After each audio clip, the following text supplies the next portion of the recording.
Good morning, everyone. Good afternoon, everyone. Welcome to another episode of First Canada Live, a show where we we chat about robots, we chat about teams, we chat about all the good stuff to bring our community together and just kind of create and renew some of the energy that we had going with the competition season that's not going right now, but we are here to have some fun with it all. So I'd like to introduce our co-host for today. She had a great segment yesterday with her team, 4939, All Spark 9. She's a member of the First Canada Youth Council, Mehak D. Hey, Mehak, how are you doing? I'm good. How are you? Hi, Karthik. I am good. I'm very excited for our segments coming up today. We got a great show, and we have some very exciting guests. We have a profile of Team 4617, DAUN from London, Ontario. We got two really exciting storytime segments with some guests who they've got a lot to say. We've got the First Canada British Columbia Regional Director, who's also a First alum, Ian Koscielski, on the show today. And we're going to take it down to the US for a little bit. We're talking to one of our friends from Michigan, Jack Nowakowski, a mentor on Team 7226, also a game announcer, who's going to be talking about one of the most interesting stories of behind the scenes of the first championship in 2008. It's a really fun one, so that's going to be good. And our first guests are going to be talking about First Lego League Junior for our program showcase. We've got Christine and Beth. So throughout the show, if you have any questions, drop them in the chat box and we will try our best to get to them at some point. And remember why we're here. We're here to have some fun and to celebrate excellence in our community. So let's just keep our questions positive and our comments all good. And we will celebrate all that is good in this robotics world right now. There's a lot of it. So start off, we had a program showcase with Christine earlier in the week on First Lego League Junior Discovery Edition, but today we're talking First Lego League Junior, and we're bringing back Christine Bibic, manager of the First Lego League program for Ontario, and founder and mentor of both the Waffles FLL, FL Junior, and FRC teams. That's a lot right there, so hello, Christine. And Hi. Also joining us is Beth May, a First Lego League Junior coach from London, Ontario. Hi, Beth. Hi. Well, thank you both for being here, and I think our audience is really excited to learn more about First Lego League Junior. I think sometimes that First Lego League Junior, people don't really realize that it's kind of separate from First Lego League, and they're not really aware. So I'd love to hear everything about what makes this program unique, special, and why we should get more involved. Yeah, we're happy to share. So I guess we'll start off with, we have a slide deck prepared just to sort of give us some guidelines. So just a little bit more about myself. I'm the mom of 5, and my youngest kids were the right age to be able to participate in First Lego League Junior when they were younger. So that's pretty exciting, and it's been a long journey for me being involved with First since 2006. And Beth, why don't you tell a little bit more about yourself too? Sure. My story is similar to yours, Christine. I have 3 boys, and when my oldest was 7, he was very interested in robotics and building with Lego, and we wanted to know how we could do more with that, and we came across First Lego League Junior, and now here I am 5 years later, having coached 23 teams, and my other 2 boys are also involved now as well. Excellent, excellent. So I wanted to start off today by talking specifically to those that are watching from First Robotics competition teams, because I really wanted to outline what I see are some of the benefits of an FRC team getting involved with First Lego League Junior. So we have a slide coming up here. There we go. So first and foremost, I think it's a great way to pay it forward or to pay it back. It's really a great way to express our appreciation to the First program and to inspire others, specifically the next generation. It gives us a real opportunity to share and to demonstrate firsthand our core values that are so important in all the First programs, and as well as in First Lego League Junior. And it definitely shows, it's definitely a great way, even though it's sort of a long-term investment, to help prepare future prospects or future members of your own team. And just before we started, I actually happened to look over the side and found, well, this picture has been sitting there for a few years, but anyway, I just wanted to show it because this is my very first Lego League Junior team, the 3 of them. And then years later, which was just a couple of years ago, this is them when they're in FRC. So it can certainly pay itself out, because those students really were exceptional by the time they got to First Robotics competition. So it's well worth the investment. Christine, And how long ago was that? the first team? The first team? Yeah. Let's see, I started in 2006, so it was 2007 or 2008, I guess. Would have Wow. been that. Yeah, so it's quite a while ago. Yeah, and they've grown up so quick. But it really is amazing to see what sort of things they were able to bring to the FRC team when they started with FRC and still are involved with FRC. Also, First Leg League Junior is a great outreach opportunity, and it's a really neat opportunity as well to grow your leadership skills. So whether you're a student or, you know, that sort of, you know, it's just a fun, safe place to sort of stretch yourself and try things out and give leadership a little bit more of a try. So those are great reasons to think about getting involved with an FRC team. And our next slide, just going to quickly go over, and Beth will probably go into more of these things in detail, and she'll jump in as we go through if there's anything to add here. But this is just a quick program overview. So this is a non-competitive program, just like First Leg League Junior Discovery Edition. So everyone in this program is a winner. And it's for ages 6 to 10. There are 2 to 6 students on a team, and you require 2 adult coaches to go through and do their screening.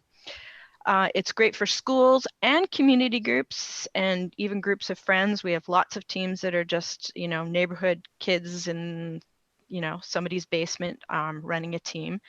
And so it's a great opportunity for many, many different kind of setups. So it's very flexible that way. It can be also done as an extracurricular activity after school or in the classroom, and it's even been done as in a summer camp type format. So lots of options there.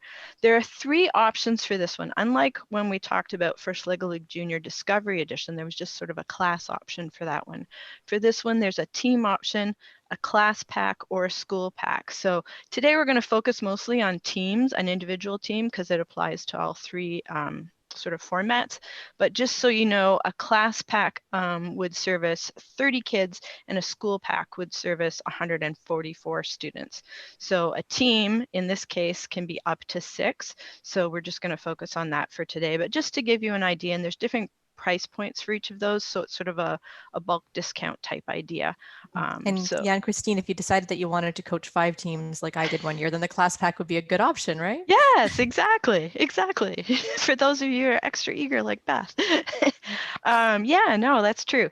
And registration begins in May, and the challenge is released in August, traditionally anyway. And each year there's a new real world problem. And Beth will talk a little bit more about this year's later on.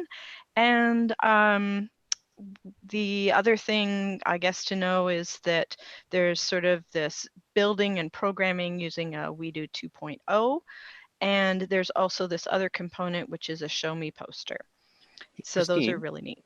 Could you give our audience a little bit of an overview on We Do 2.0 for those who aren't familiar? Yeah, we have a slide coming up that shows the components of it. So that probably will be a better point to do it. But if you have any questions then, feel free to jump in. And then let's see, there's an opportunity to share what they've learned. And traditionally that sort of ends with an expo. And those take place at different times through the year. So if you're doing a class pack or a school pack, the class or the school would host their own expo. But if you're doing an individual team, we have a number of different expos you can attend throughout the province. They're all volunteer run. So the timing and that sort of thing depends on who's running that particular event. But generally they're in the late fall or in the spring. Are those expos often at the same location or same event as a First Lego League event, or are they usually separate? They sometimes are, but they're often separate. Yes. Yeah. And we'll just go to the next slide. And this is just about registration. So just before I pass things over to Beth, I'll just sort of highlight this bit. So just the same as First Leg League Junior Discovery and all of the other programs, you register by on your dashboard on the firstinspires.org website. And also I wanted to point out that we do have grants available for this particular program as well to help offset costs for new teams, and they're $200 each for a team grant with a maximum of 5. And then next we're talking, I believe, about our materials that you need. So I don't know, Beth, do you want to start off here or do you want me to continue on? No, I'm happy to pick up. Great. So every time that you start a team, you need a certain set of materials in order to get going. For the past few years, you've needed the We Do 2.0 set, which you can see on the screen there. It's mostly Lego bricks or Technic pieces, and you also have a piece that's called the Brain, which connects to a tablet or a computer via Bluetooth, and that will have the program running with like a Blockly language, so that the kids can program, give instructions to the robot that they're building, and have it operate as designed.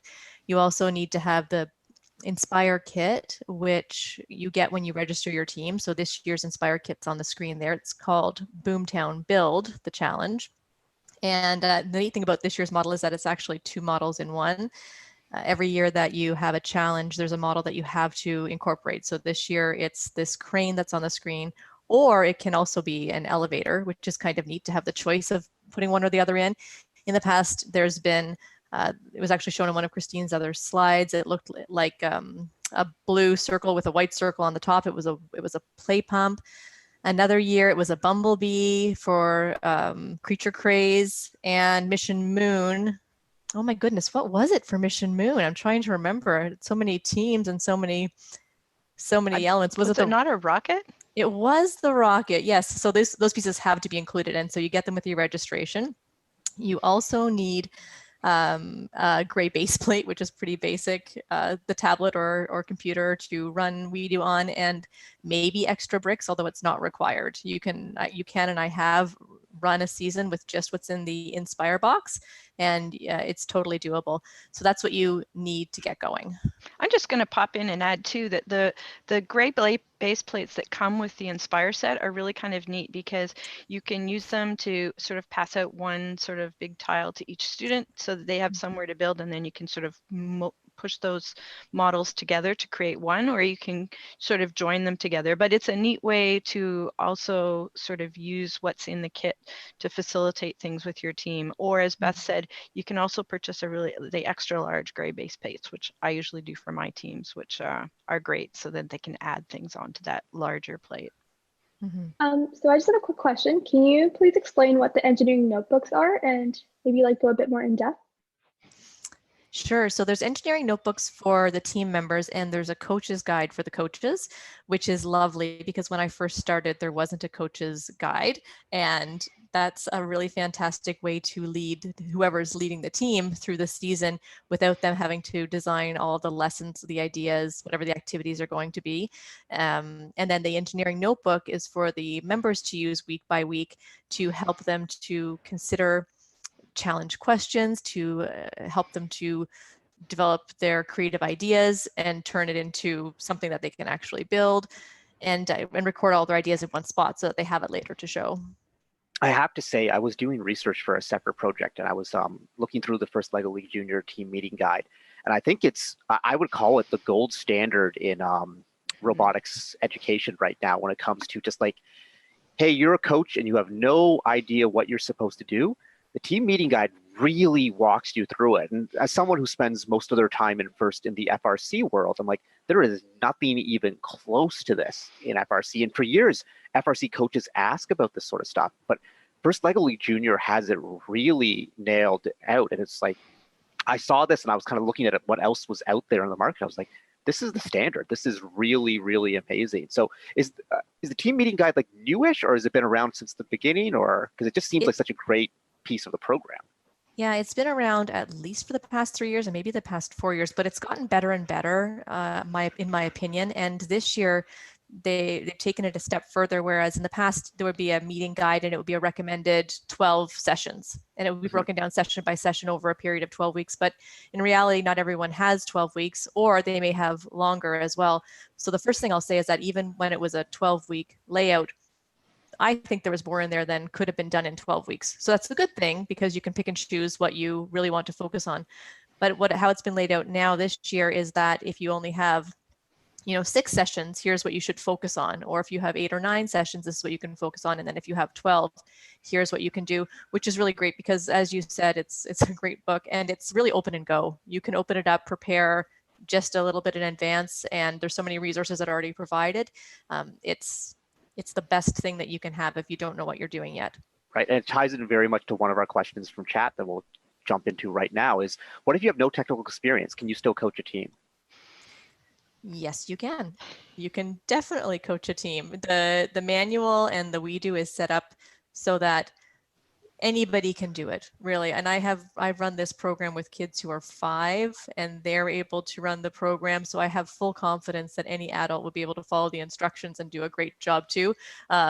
It's really simple. And you're looking at simple machines, you're looking at motorized parts, and you can stick with We Do, but if there's people who are much more experienced or advanced, there's nothing stopping them from bringing in other elements, either from Mindstorms or EV3 or Boost. You can bring all those things in too. So while you don't need any experience, when you do have experience, if you want to incorporate other things to bring your expertise to a team, you can do that too.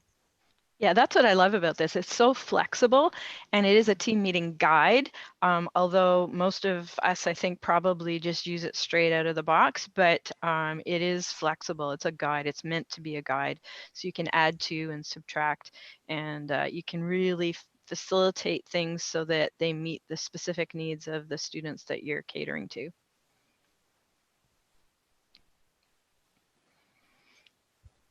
And then our next slide. Maybe Beth, you want to talk a bit about expos too? Sure. So the expo is the thing that I think the kids look forward to most of all, because by the time they've done their research about whatever their challenge is. So this year, you might be able to see over there, over my shoulder, there's a crane on the shelf, and that's one of the builds that's in progress. They've taken their Inspire piece, they've researched, they've met with people in the community maybe to learn more about their topic. We sometimes Skype with the local university if there's experts there, or we go down to the local shops and we talk to owners, depending on what kinds of answers we need to questions. But they've done that. They've created their build. They've created their motorized piece.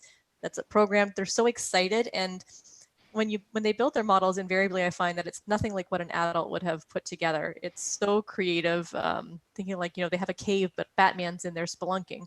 Things that an adult wouldn't put in because that's just not super realistic, but it doesn't stop a kid who's 6 or 7 from doing it, and they love it. And they're so excited to share all of these pieces that they put together.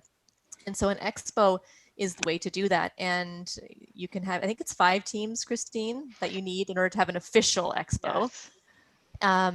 But they get together and they bring their projects and they get a chance to show it to the other teams that are there, and also what we call reviewers, which I think are called judges in other levels, but because this is non-competitive, it's reviewers that they share their project with, and it's really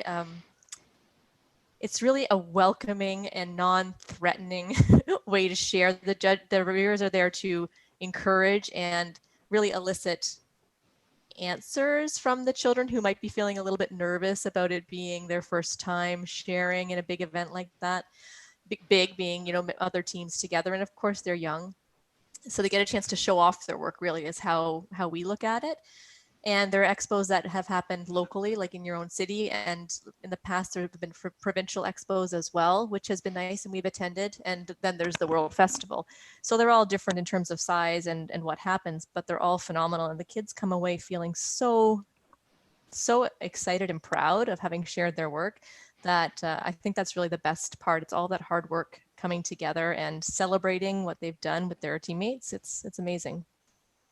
Yeah, and this is a great opportunity for kids to sort of test run again, their sort of try their skills, particularly with presentation skills, because it's really kind of interesting to see how in a comfortable environment, these young ones can really feel confident, and with the reviewers being so friendly and good at sort of helping them dig out the facts that they're looking for and encouraging the quieter ones to speak up, it sort of sets a bit of a base for them that I think they can really grow on through First Lego League and through FRC too, because it's really it's really neat to see, and to see the teamwork that's actually already starting at this age group, because it's not easy for some of these kids to share or to compromise on ideas, because we all like to think our own ideas are wonderful, and although they may be, we also want to incorporate other people's wonderful ideas as well. So those skills are something that I think we're really building from a young age, and I think that's really critical and a good thing to have, no matter what they do, to have in their sort of back pocket as they go forward. And if I could say, Christine, just to add on to that, if someone is on an FRC team and thinking about doing some mentorship, my experience with volunteers who are in high school has been that their modeling of those skills and problem solving has been really wonderful for both the people who are mentoring and the kids, because they're getting to see it firsthand how it can work, and seeing that modeling that the other older people have already been through. And then on the flip side, it's also been really great for the FRC team members to be able to come back and work with the younger, not come back, but come and work with the younger children, because building with Lego is fun. And by the time you get to high school, you're working with an entirely different set of materials, a different level in terms of your own stress, and being able to come back and be creative with Lego and, you know, build a bat cave with Batman, and that's totally legitimate. It's a really great way to volunteer your time because it's fun. It's fun. It really is. It's a great way to get volunteer hours too, if you're an FRC student looking for those mandatory volunteer hours to graduate high school.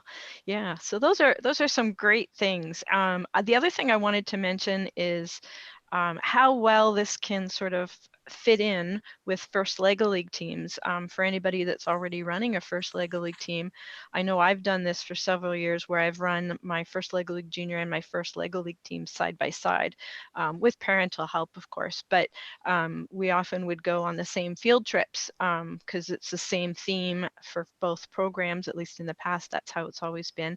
So the same field trips might be relevant to both groups. They'll both pick up different sort of points on those field trips, but it's a lot of fun. And if you're organizing a field trip for, you know, a group of 6, you might as well make it a group of 12 and make a day out of it. And it's a lot of fun. And then you also are seeing the interaction, and the younger kids are seeing what the next steps are as far as First Lego League goes. So it's kind of a neat bridge from one program to the other as well, in that sort of way. Okay, and I think that's pretty much it. I think our last slide is just about questions. So if anybody has anything else they'd like us to talk about, please let us know. So we received a bunch of questions from the chat box, and I think your presentation overall was amazing. So thank you for that. I know I was thinking of how my team can get more involved with FLL Junior. But one of the questions that we got was, could an FRC team compress this into a week-long camp? It has been run as a summer camp, and I've done that myself several times for the last 3 years maybe. So yeah, absolutely. And as Beth mentioned, it's usually based on a 12-week 1-hour session. So you can just sort of take those 12 weeks and sort of adjust them. You can do like 1 in the morning, 1 in the afternoon. I find it's a little intense to do it sort of all day. So we've always incorporated other fun Lego related activities into our camps. So we might do like 1-hour session in the morning, some other activities, and another 1 hour in the afternoon, for example. And then on the Friday, we often will invite in our first robotics competition team members to be our guest reviewers. And that's always fun, because then the kids get to see the older kids who they just admire so much. And often the FRC kids will bring in their big robot to show them at the end as sort of, you know, big sort of cherry on top. So it's a lot of fun and a great way to integrate it. You briefly mentioned the coding with the WeDo system. You said that it was Blockly. Do you want to give us a little bit more information on that? Sure. So literally the code is blocks with little pictures on them, icons, and you drag them on, you drag which ones you want from a bar onto the screen, and they click together like Lego. And then when you press the play button, which is the one you'd put at the beginning, your program runs. That sounds really, really natural for the age group we're looking at. Just for our audience, what's the age group that you think that First Lego League Junior works best with? So the age recommendation is 6 to 10. However, last year and this year I started with, and even the year before, I had a team of kids who were 5 turning 6. I think it's all about readiness. And there are some kids who are curious, who are able, who have the attention span, I think will probably be the only limiting factor. And there are 5-year-olds that totally do have the attention span for meeting together with another group of kids and being able to take turns and listen, as well as a 6-year-old could. Of course.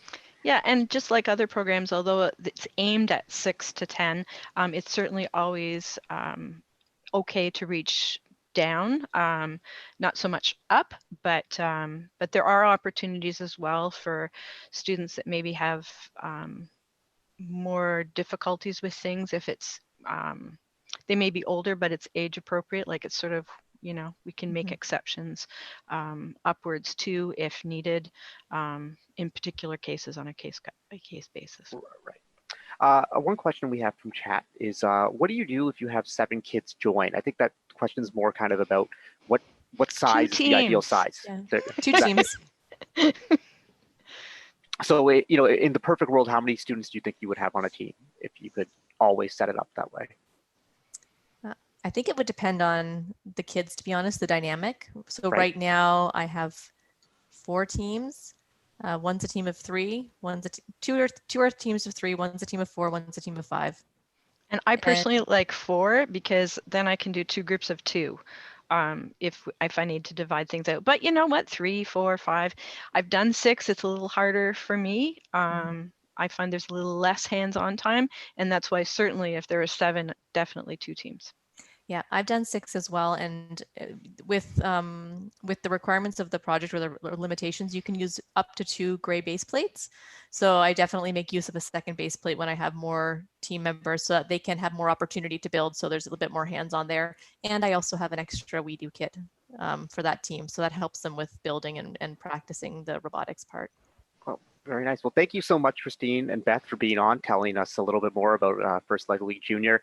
I know I want to make sure I get out to an expo that whenever they happen now, hopefully soon, but maybe if it's a little bit longer, right? And it's just kind of, I don't know, First LEGO League Junior is just such an exciting program when you just see the energy and they are amazing kids. The story I always tell was the time when I came to your first LEGO League event in Kingston. No, that was probably like 10 years ago, Christine. And one of the first LEGO League Junior projects, and it might have been one of your kids. The thesis statement was basically legs are important. And I was just like, yes, it is completely true. Legs are important. And it was just so adorable that there was like explaining why legs are important. It's like, yeah, this is good stuff. I love it. Yeah. Lots of good stuff. Yeah. Lots of good memories and all that yeah, sort of stuff. For sure. So thank you so much for being on the show today. Thanks for letting us all know. And we put some contact information in chat. And if you two want to join in the chat and handle any of the questions or anything like that. But if you need to learn more about First LEGO League Junior in Ontario, Christine is the person to talk to. She will help you out. And this is good stuff. Thank you so much. And now, thanks for having us. Thank you. Oh, of course. Let's take a look at a video of our Mehak. It's our youth council again. They did a roundtable and a visit to inertia engineering. So let's take a look.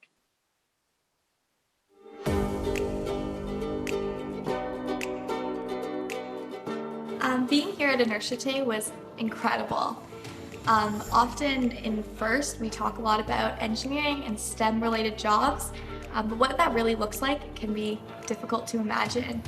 When we came to this lovely space, we got to look at all these really interesting products that the talented people at Inertia are working on, and we really got a sense of possible careers or futures that we could have. This was such an awesome opportunity, and I'm so happy to be on the Youth Council and be able to go to events like Inertia. And it's so cool to see people that are so passionate about what they do.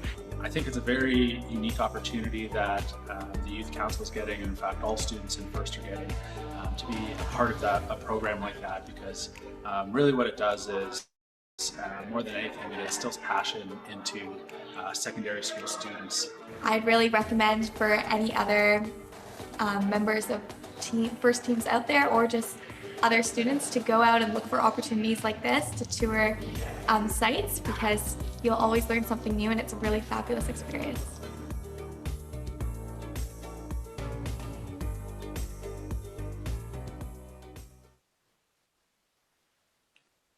And we're back. That was a really interesting video. That was pretty cool. That was pretty neat. Mehak, were you able to be a part of that inertia tour? Unfortunately, I wasn't a part of the inertia tour because of like school conflicts because my school's starting that day. However, I know the youth council members that did go had such an amazing time. And I think this is like one of the benefits, one of many benefits of being on the youth council is that you get to have such cool opportunities, whether it be inertia or even like going to the Cinex Gala. There's so many connections that you're able to make. I really love that you not only do all these cool things, but then you share what you've done with the rest of the community as well. So it's not just, you know, just a little thing for you. It's just one of the very cool things about the Youth Council. So thank you for that, Mehak. But now it's time for another segment, a team showcase. And today we have team 4617, DAUN from London, Ontario. They've been doing FRC since 2015. And on the show today, we have Mehak, Mallory, and Linda. So welcome to the show, everyone. Hi. Thank Welcome you for back, having Mehak. us. Thank you. So how about you tell us everything about Team DAUN, including what DAUN stands for? Yeah, of course. So hi, everyone. My name is Mehak. I'm on team 4617. I'm a grade 12 student, and I've been doing robotics for 5 years. My name is Linda, and I'm in grade 10.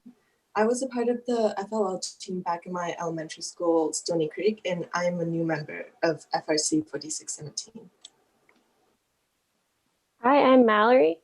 I've been a part of this team for 2 years, but I've been doing robotics for 3 years. So today we're going to be talking to you guys a little bit more about our team. We're going to be talking about how our team works, as well as a little bit about our robot design that we came up with this year, but we're going to be focusing a lot on our outreach. So as we stated before, our team is DAUN 4617. We're a small all-girls community team based in London, Ontario. This year we have 9 students on our team from various high schools all around London. So our team was started several years ago in a local high school. However, due to disapproval from the staff, they started working out of Western and became a community team. We work closely with our sister team, Team 4814, WeMars Incubator, which some of you may have heard of.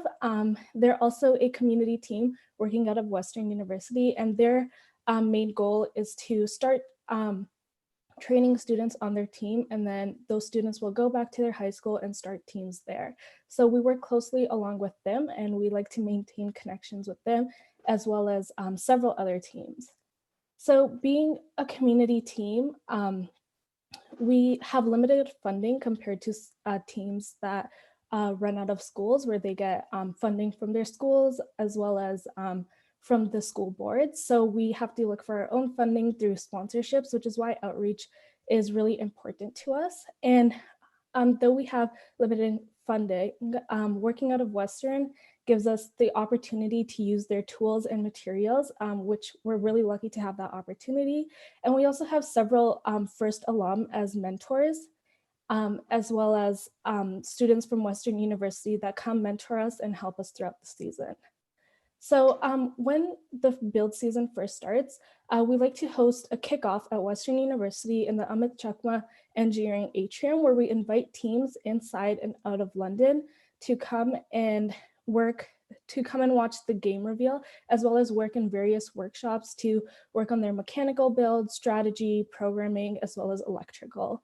And this way we like to maintain connections with all the teams around London, and we're able to work alongside with these teams to create our robots and come up with strategy together. So when it's off season, we like to focus a lot on outreaches and working on things like Chairman's Award. But when build season starts, we focus a lot on our robot. Just because we're a smaller team, it takes us a little bit longer to get things done. So we work really close together. We start with just using a kit bot and creating just a simple chassis, because we have a lot of rookies on our team. So in order to help introduce them into first, we like to start by building a kit bot and coming up with strategies together. Can I interrupt for 1 second? Yeah. What's going on with the sunny side up egg? Actually, one of our team members, Mallory, she makes these really cute egg stickers. So we have a lot of those. We also have them drawn on our power cells that we got this year. So yeah, they're just a little fun thing. Our team I likes was to just, do. I could not ask about it. Yeah, it's just a little fun thing with our team. But yeah, so in the next slide, we see some of the CAD that we did this year. This is just our prototype CAD for our robot. So the one on the left shows a prototype of what our intake would look like. And then on the right, we have a little bit of our, just our little mechanism to get the balls up towards the shooter. So these are just prototype CADs. So just as a lot of teams like to do, we like to CAD and prototype not only our entire robot, but also just certain elements so that we make sure that we're not wasting time making a lot of mistakes. We get to sort of do that during the CAD session and prototyping so that we're making optimal use of our time. So now that you guys know a little bit about our team and our robot, we'd like to talk about our outreaches. So as a community team, outreaches are not only a great way for us to give back to our community, it also helps us become known in the community, which is extremely important for us to gain interest from potential sponsors, and as well as a great way for us to maintain connections with teams around London and even outside of London. And it's also a great way for our team to bond together. It's a non-stressful environment. We get to have fun, learn more about different robots and other things, and we get to create an impact in our community. Right.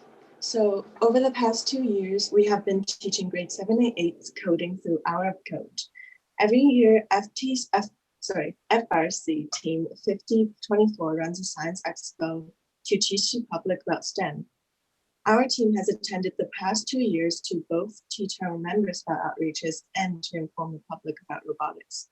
This year, our team started and continued mentoring the FTC Team Council of Mischief. We have also attended London speed skating meets to help time skaters in the London FLL qualifiers doing multiple different jobs. This year, we also started a series of events with Scouts, Pathfinders, and CAGIS, Canadian Association of Girls in Science, teaching them about LEGO Mindstorm and other robots. We will be continuing most of these events well into the future, and we'll be going further into a couple of specific outreaches I've mentioned here.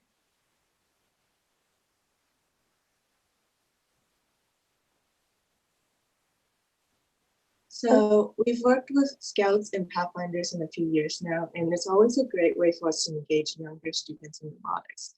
Impacting the youth is extremely important. So being able to work with these clubs help us introduce robotics and STEM to the community from a young age, helping them find an interest or a passion in that field.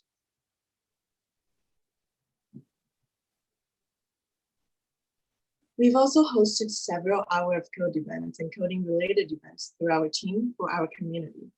We ran our first coding event last year when our team was started up again, where we gave prizes to students who came in and completed one of the Hour of Code activity, as well as other coding events.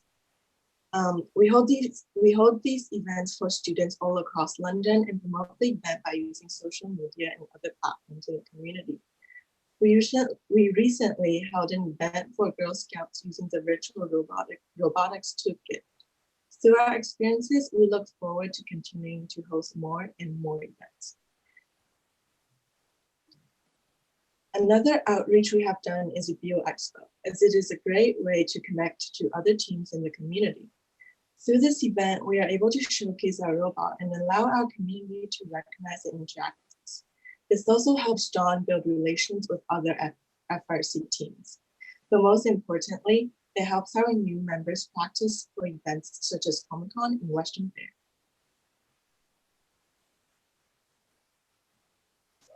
So for this event, we traveled to Kincardine and teamed up with 781 and 6461 to showcase a robot for one of the Rotary Club's monthly meetings. We made a great connection with the other teams and plan on doing more outreaches together. We also made an impression on the Rotary Club getting a sponsorship shortly after this outreach.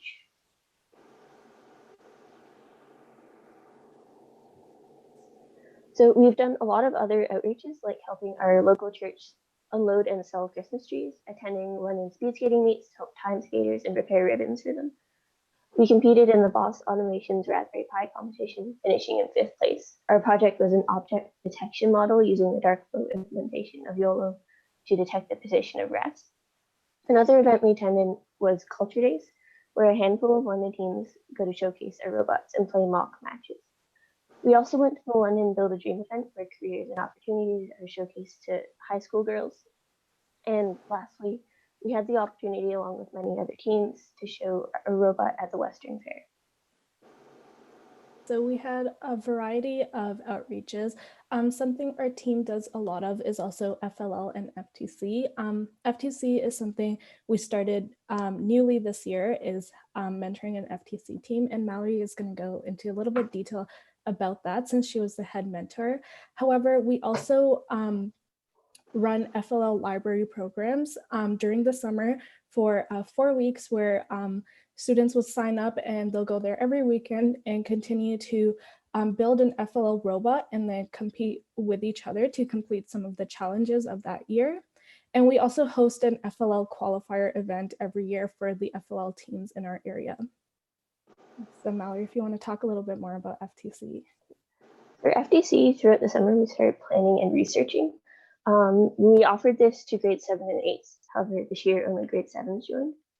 As of now, we have 6 members, 5 of which are female, who are all planning on joining DAUN when they graduate. Build season for FTC runs from September till late December or early January, which gave us lots of time to prototype and build.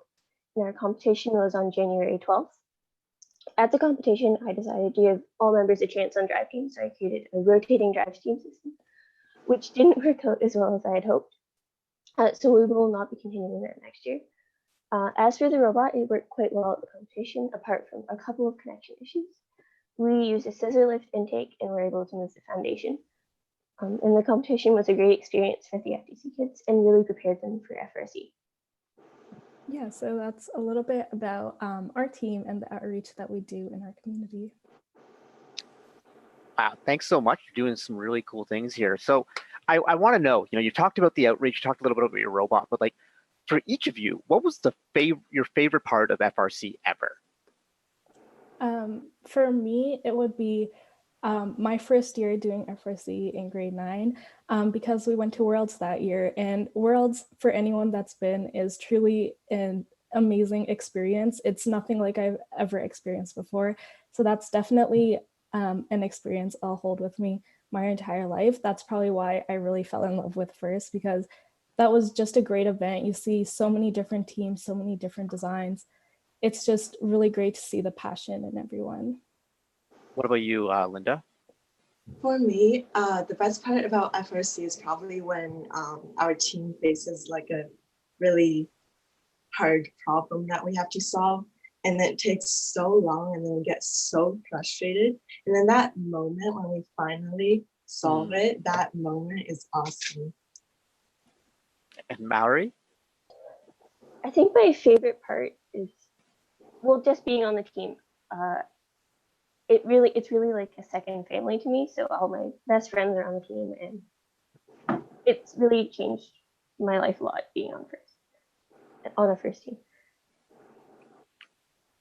I think we've all kind of felt that experience. I know I have. Mehak, do you have any questions for Team DAUN? Yeah, so first of all, amazing presentation. I love all the outreach that your team is doing. One question about your outreach that I actually had was, what is Pathfinders, or like, can you just go more in depth? I feel like Mehak would be better at answering this question than me, because I'm pretty new to this. Yeah, so Pathfinders, it's similar to like Girl Scouts and Boy Scouts. It's a very similar program. So they come in and we host like the coding events for them, and they get to earn badges for coming in and learning about that, just the same way Scouts do. Interesting, that's really cool.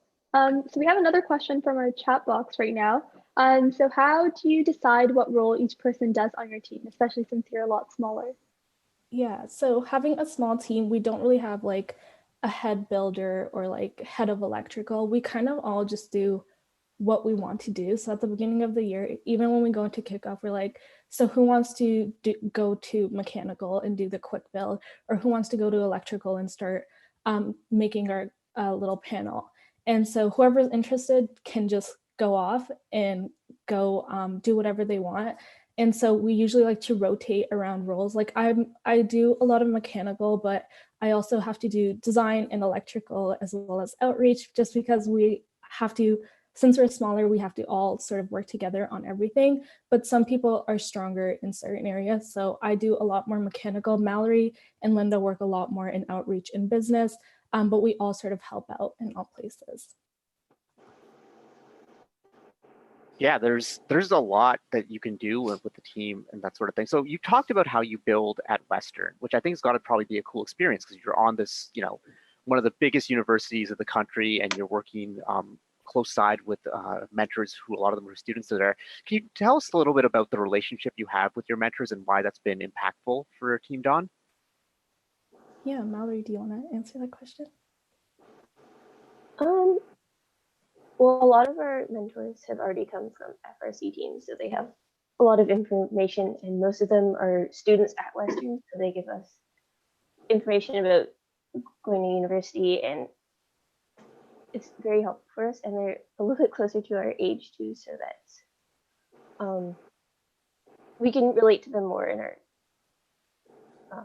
issues and things with. Yeah, and it's really impactful for us because we get to learn from their experience as well. They tell us a lot about how things are run when they were in FRC teams and how things are different. And we get to hear a lot of their stories too. So it's really nice to have people like close to our age helping us out because we get to create those connections with them. A question from chat: how do you recruit new members? You mentioned that you have a small team, and since you're not drawing from a school, that obviously impacts these sorts of things. So how does DAUN recruit?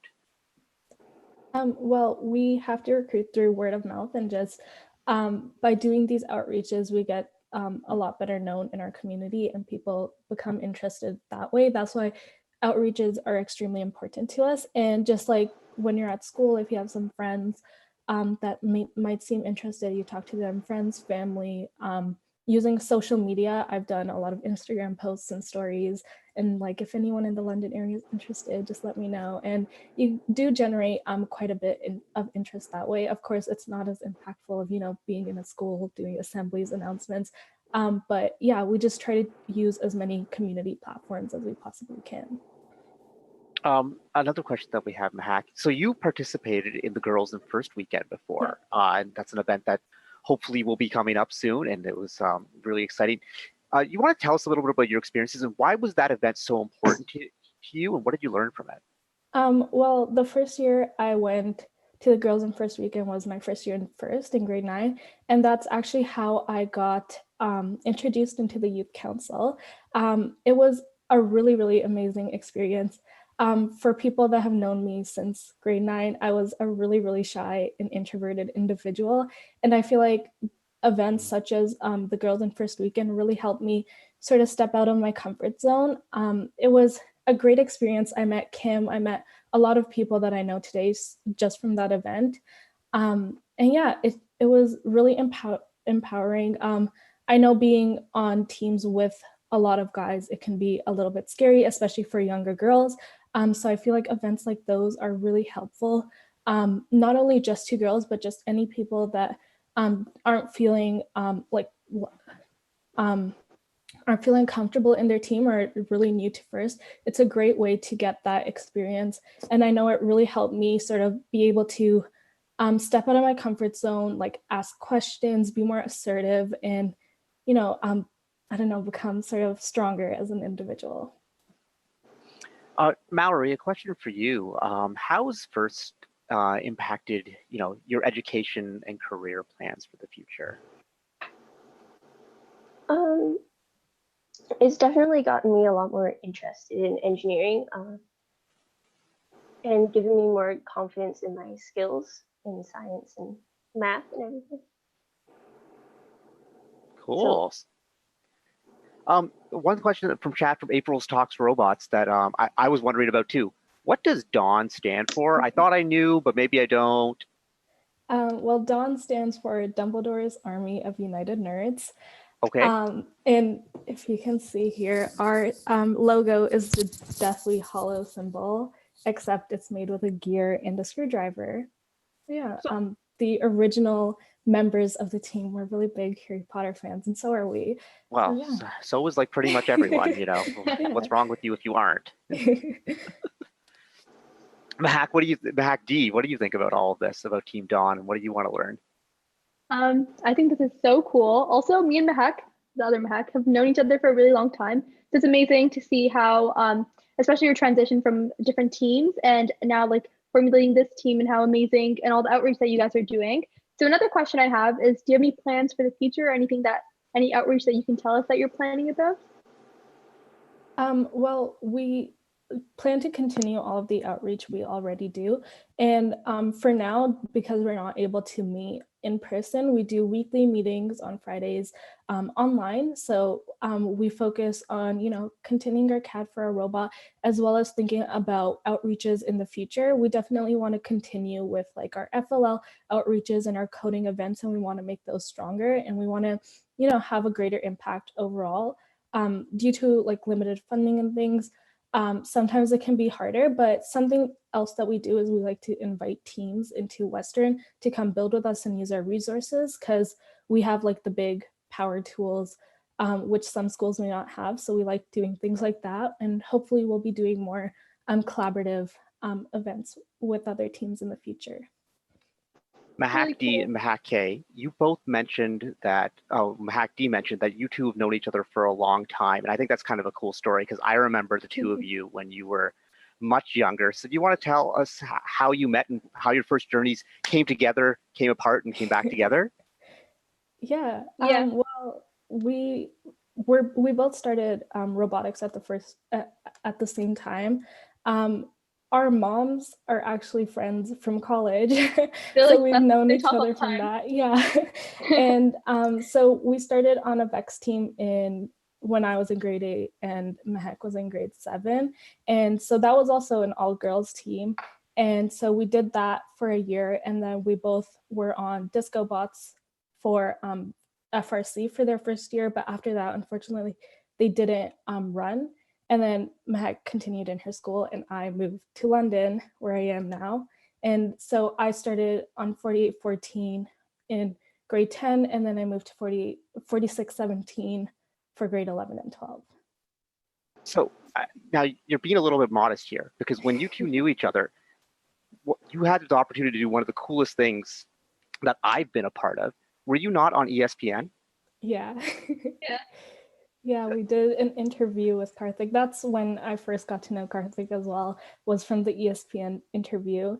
And I, when you were at Western 2 years ago, and you recognized me, which I kind of didn't think you would, because it was so long ago. Like, I did this ESPN interview in grade 8, and I was then in grade 10. So I was like, he wouldn't remember me, like, it's fine. But he did remember me. It was so confusing for me, because like I recognized you, but I was like, what's she doing in London now? I thought, because like last time we talked, you were living in Brampton, and when we did the ESPN interview, and like, I don't know, to me, it's like that ESPN segment was so defining for my life as like, you know, my dream to host a robotics special on ESPN. And it's really cool that the two of you were part of it, but are still entwined in my lives through the youth council and through FRC now. And I know the two of you are going to go on and do like big and cool things. So it was just like very, very cool. So we're gonna try a little bit special here. We've got a old match queued up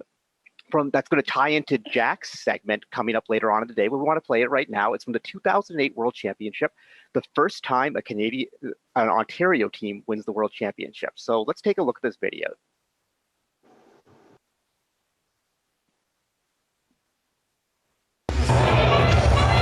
And we're off in hybrid period of first overdrive. Finals match number 2. One red track ball comes down. Make that 2. Symbiotics making the circuit. And they're still going around with 1 second remaining. Hybrid comes to an end. We get the thumbs up. Drivers take control now. Both blue Alliance track balls up on top. Baxter takes down 1. Blunder Chickens with a red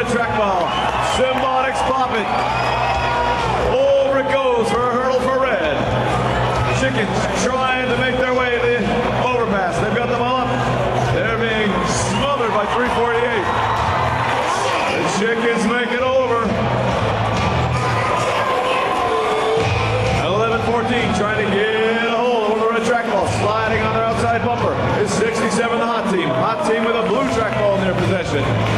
Red Alliance Robots coming side by side. 348. Cuts them off the pass. Pins them on the inside. Hot team pops one over. Thunder Chickens 217 watching the Field of Thunder, baby. That one went right over. Symbiotics provide the lightning. Less than a minute remaining now. Red Alliance 30 points in the lead. One Baxter tries to narrow it down. They pop a hurl for one. Here come the partner of the GM Machine Hot Team. Puts another one over. Red Alliance scoring one after another. 35 seconds remaining now. Baxter pops from 10 feet. 25 seconds. Symbiotics, 11-14, puts another one over for red. Thunder Chickens with a red track ball in their position. Under 20 seconds now. Over they go, bada bing, bada boom. One for red and one for blue. Baxter adds another for blue, trying to narrow the lead with 5 seconds. Thunder Chickens going up with 3, 2, 1. It looks like a bonus at the buzzer. Your new world champions, team number 1114 Symbiotics, team number 217 Thunder Chickens, team number 148 the Robo Wranglers. Big round of applause to team 348, 67, and 16 for a job well done this weekend.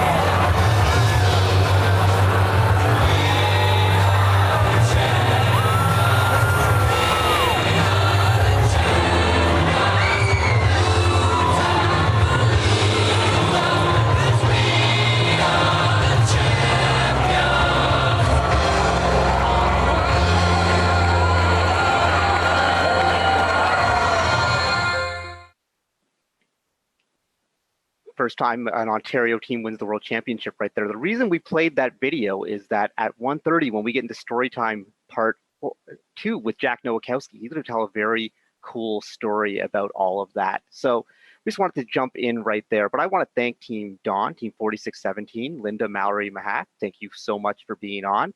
And Mehak D, what did you think of that video? It gave me chills. I was just smiling the whole entire time. It's so Right. crazy. And you've been to FRC Worlds a couple times now, right? And Yes. that's just that's the buzz, that's the whole feel about it, and that's kind of what drives all of this. It's just such a great feeling. And I think what's really cool is in Ontario, we get that similar sort of feel at the provincial championship, don't we? Definitely. I think provincial championship is also like one of the highlights of, I guess, my FRC experience, just like the environment that you're in, especially during the finals matches with like Karthik's emceeing. It's so like fun.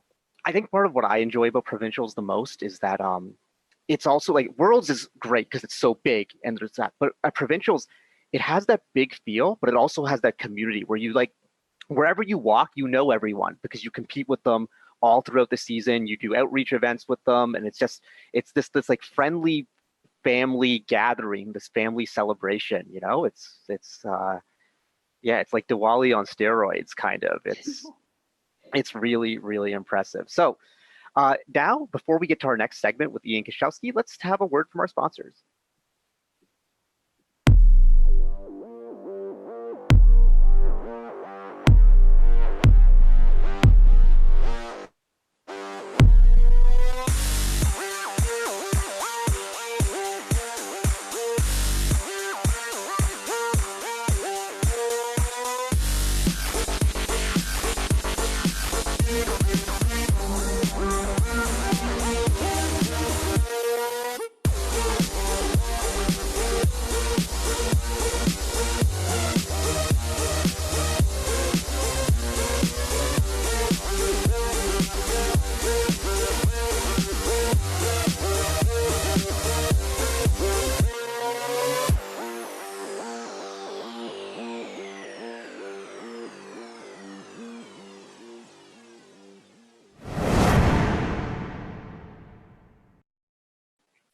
All right, we're back, and now it's time for another segment, and it's story time.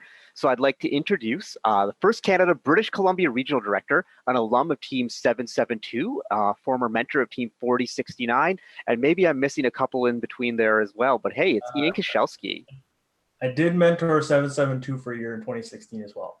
Okay, there you go, Ian. Ian, you've, we had Jeff Lee on earlier who'd made the transition from first alum to first board, and now we have you who's made the transition from first student, first alum to first staff member. So that's a kind of crazy journey. How did that road go for you? How did you end up there?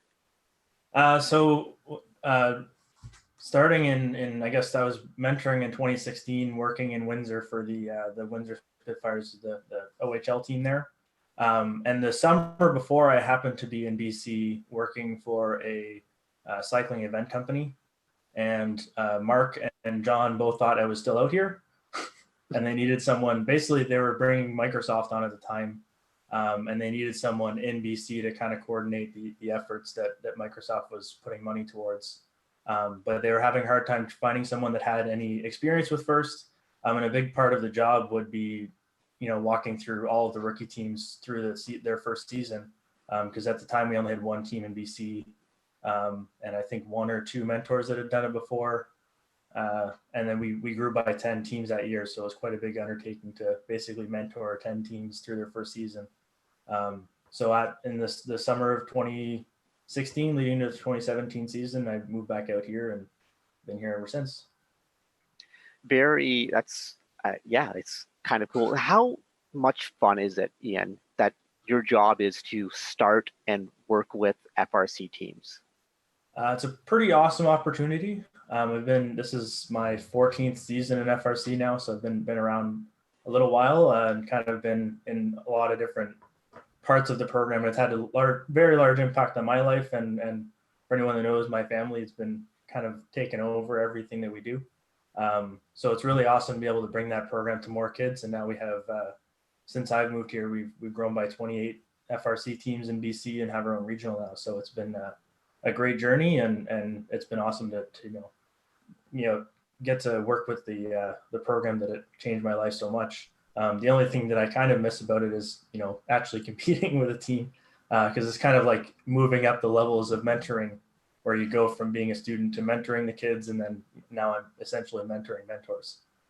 I have noticed that you definitely have that where you're missing the competitive itch, because I know, every year at the championship when 11-14 working on their pick list, you just kind of like come around and you got to sit with us, and it's cool. We love it. We love having your input and everything like that. But I know as someone who volunteers a lot, I definitely get the same feeling sometimes. It's like, man, I do miss being in the heart of the competition. And that's why I got to say to you, Mehak, enjoy it while you're down there. It's just such a unique experience and a unique time of your life. Ian, you mentioned your family, and you want to tell the audience exactly how involved your family is in first? To a ridiculous degree. So starting, my older brother started on Team 772 in 2005 season. So way back at Triple Play. So he's been involved for 16 years now, and now he's the lead field supervisor for Ontario, and basically uses all his vacation time to travel to events. So he's pretty much either working or at events for about a 9-week period, and even came down to Houston with me last year to field supervise at championship. Then I was on the team after him, and obviously working for first now, which is a bit, everyone volunteers. I get lucky enough to get paid to do it. My younger brother, Aaron, is now a mentor on 11-14, has been there for 5 years now, I think since 2014. This is his 7th year with us. 7th year? Yeah, the backstop's been there for a while. Yeah, well, he hasn't been backstopped the entire time, but then my younger sister, Jaylene, has started on the team in 2012 after I had graduated. Was a team coordinator there for a couple of years, mentors the team, and does some part-time work for Kim at First Canada as well through the years. And then both my parents run the event in Windsor. My mom is also a first senior mentor, so she looks after all the teams in Windsor, Essex, and going up into the London area to help out there as well. And then my dad works at Centerline, which is one of the platinum sponsors, and he's kind of the driving force with bringing them on to the program in the way that they have, and chairs the event in the Windsor. That's so cool that you get to share your passion with your entire family. Yeah, it's a little bit ridiculous. When everyone's home, basically the only conversation around the table is robots, which is kind of weird, but we enjoy it. So why not? Yeah, no, I think that's so interesting too, because like so many people part of different age groups can also be involved with Burst, like even after I guess like you leave, which is amazing. But another question I have is what is your proudest moment in Burst? I'm pretty sure you have a lot. I have two specific ones, and they actually have both happened in the last couple of years, because weirdly, somehow when I was a mentor and my teams kept winning things, I was never there when they actually won the things. So like in 2013, when we won with Karthik and 11-14 at Waterloo, I wasn't there for that one. I wasn't there for our run to finals the year after in North Bay. Missed all those things. So one of those was being able to watch 772 win Engineering Inspiration at Worlds in 2018 was a pretty awesome experience, because I know my family's had some effect on that through the years and kind of growing the program, but my mom some effect quite heavily involved in the team still, and really the driving force behind all of their outreach activities. So that was a great thing, and that was a weird one to see get awarded, because they announced the wrong team on the wrong fields, so they had to go back and re-announce it or whatever. So it took a long time to find a picture of them actually winning, which was kind of funny. And then last year I got a chance to see one of my teams that we started in the first year out here, that's based in Surrey, BC, which for those of you that don't know, Surrey is a suburb of Vancouver here, and is rather, at least in their area of the city, is probably our hardest hit by the drug epidemic and the gang violence and all that kind of stuff. So it's a rather rough area of the city. And from seeing them from their first event in Calgary, where it took them the entire weekend to get one mechanism to work in a match, to last year making a run on Einstein within 3 years, was a pretty awesome experience. And I have a medal somewhere around here from them, just thanking me for getting the program into them and keeping them going through the years. And I know Tim's had a pretty big effect on them as well, helping them out with funding. So that was a pretty awesome experience to be able to watch that last year. Yeah, it was very cool to see. You've been doing this for a long time, like you've said, and the segment's called Story Time. Do you have a story you want to tell about your first experience, whether it be a funny one, an inspirational one, a family story?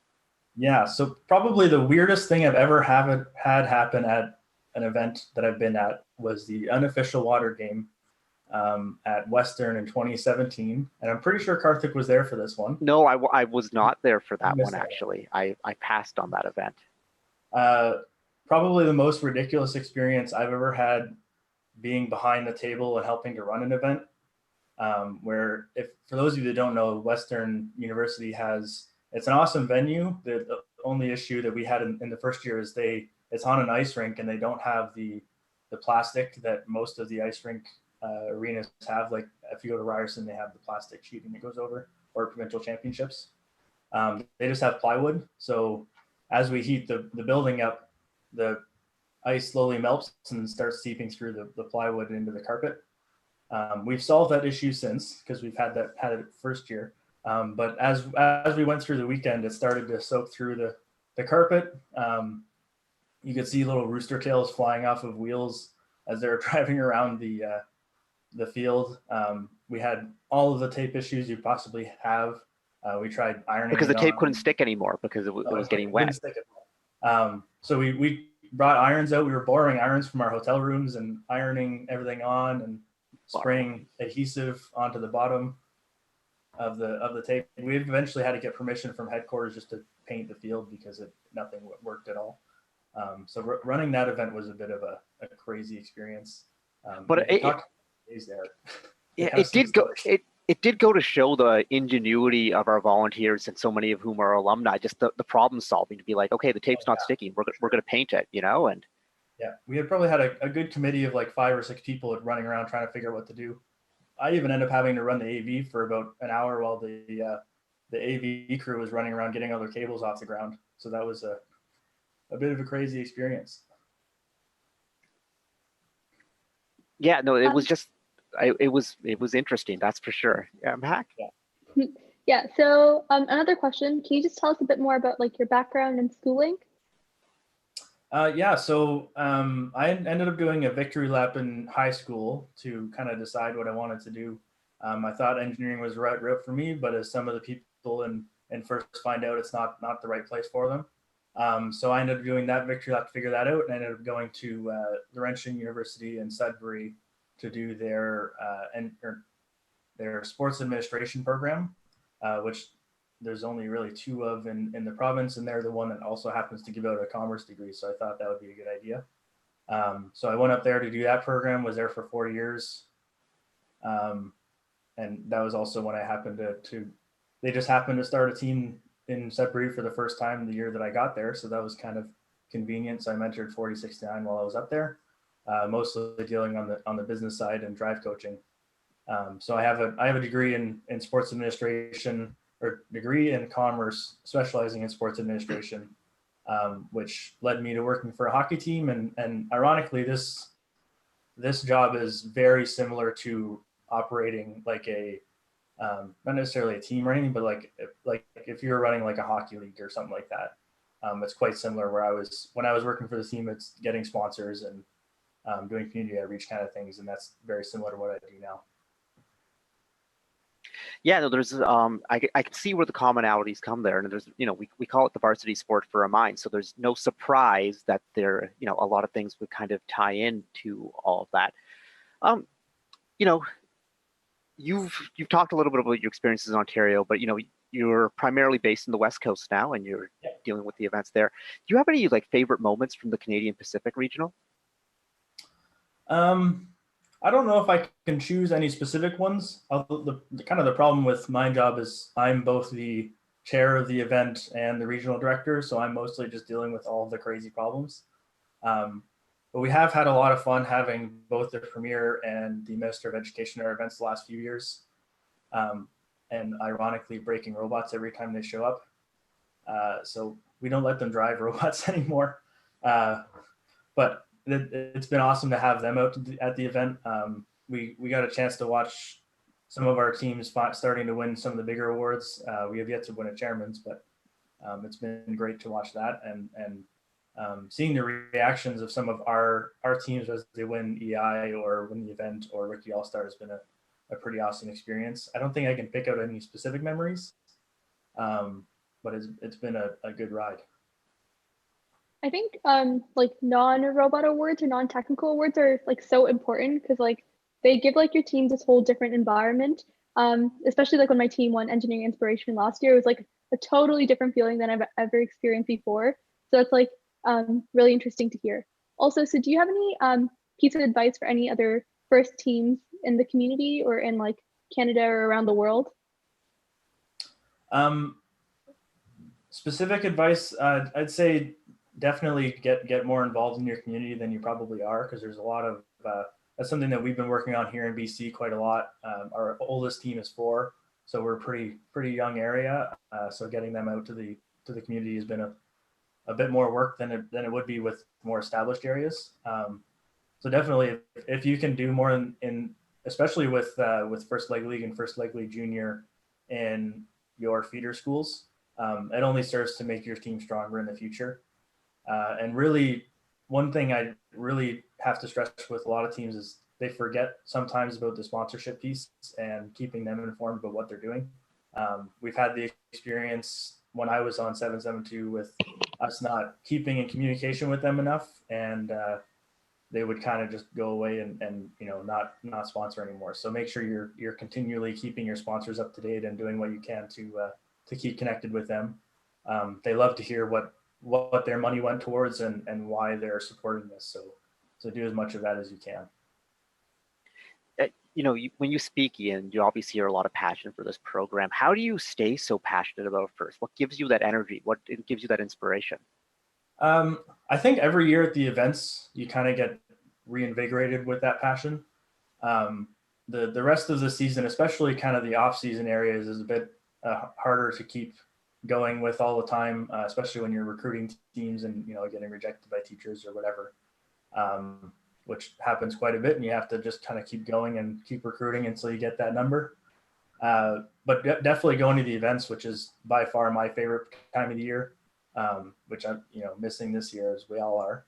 And then again with going to the first conference in June, which is when basically all the regional directors and program partners get together and, you know, discuss what went right, what went wrong, learn some new things from each other.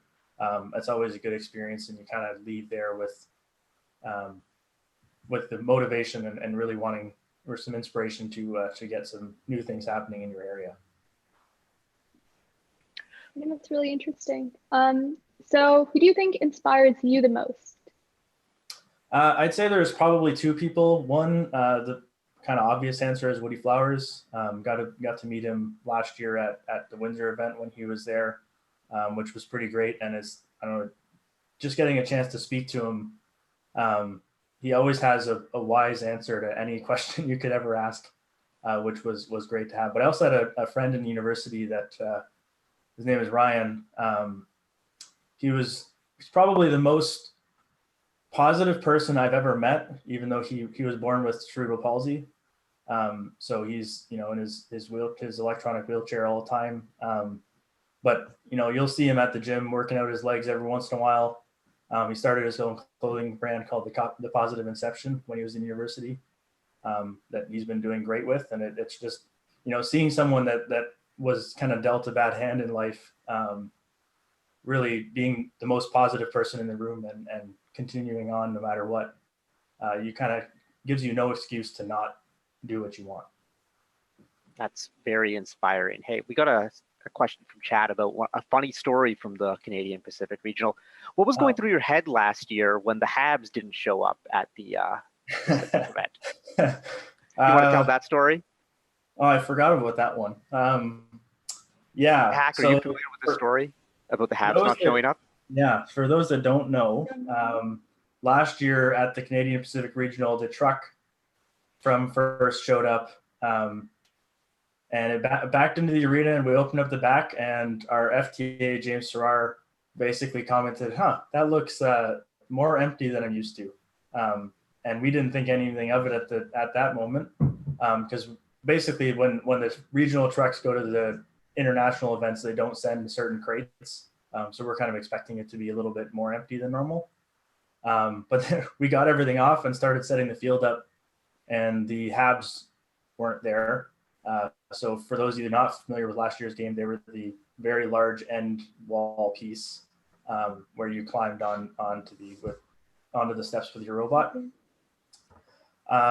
So we basically spent our entire Thursday trying to figure out how to get the Habs to Victoria, which for those of you that also don't know about, you know, the geography of BC, Victoria is on an island, and we have to deal with ferries, which is quite a logistical nightmare for us. So I think we were on like plan R by the time we figured it out, but we ended up having to send one of our mentors here in Vancouver, Duncan McDonald, who's an alumni of 610, had to go down to Washington to pick up a set of Habs from the PNW district down there. They didn't end up fitting in his truck because James lied to him on what size they were. So we had to drive it, get everyone to drive across the border again. He had to end up having to get a trailer, and was the last, literally like the sixth last car onto the ferry at 9 a.m. to get to the island for 11. So we had the Habs finally in about half an hour before we were supposed to start practice matches. So we got just under the wire, but that was probably one of the more crazy event experiences I've had. And I don't know what I was thinking most of the time, other than, you know, how are we going to get these here? And definitely worried about ferry schedules. It's quite a nightmare for dealing with the island events for us. So another question we have for you is, and you know, you touched on it with, but who are some of like the amazing volunteers who join you in Victoria every year, and what did they, you know, what's that like having such a great group of people come out every year? It's awesome to have them there. So we have James Serrar, who comes out every year. He was our FTA the last 2 years. This year he decided he didn't want to go to Quebec, so he came out to BC anyways. April Redette comes up from every year from Texas to help out, which is awesome. And she was our CSA again this year, which is very convenient for our many young teams that need someone from National Instruments to help them walk through their season. My older brother comes out every year to field supervise for us. My mom comes out to help out with the volunteer coordinating. I think that's most of them now. And then in the past we had a couple of the game announcers and such come out. Charles and his brother Paul came out to the first year event to do that for us. And we had a few other people come in and out to basically just to fill in roles and to teach people here in BC, because we've never had an event before, and the closest event to us that isn't a district is Calgary. So we're quite on our own little, forgive the pun, but island out here. You are on an island. A question on chat is they're wondering, what was the decision? Why is the event held in Victoria on the island instead of on the mainland? That's from Irwin 1310. This is a question we get from our teams quite a lot, and we are definitely looking at options for how to move it to the mainland, because now the big problem we're having now is we're running out of capacity at our current venue. But really, it's just a sponsor, the GSL group, who's an awesome sponsor, donates the venue to us. So it's basically the same as as the Hershey Center, but with one rink. It's kind of the same, and as a WHL team that he owns there as well. Yeah, so we looked at other venues, and he happened to have the one on the island, and he had a chance to meet with Dean in 2015 at championships, I think. And was really excited about the program and has been a great supporter ever since. So he donates that venue to us, and he's told us that his other venue in Kelowna is ours if we need it as well. So we have another awesome place to go to if we need to grow. Very cool, buddy. So, we're coming down towards the end of the segment. I'm wondering, do you have any questions for myself or Mehak? I don't think so. Not that I can think of off the top of my head. All right. Here's got a question for you, Mehak.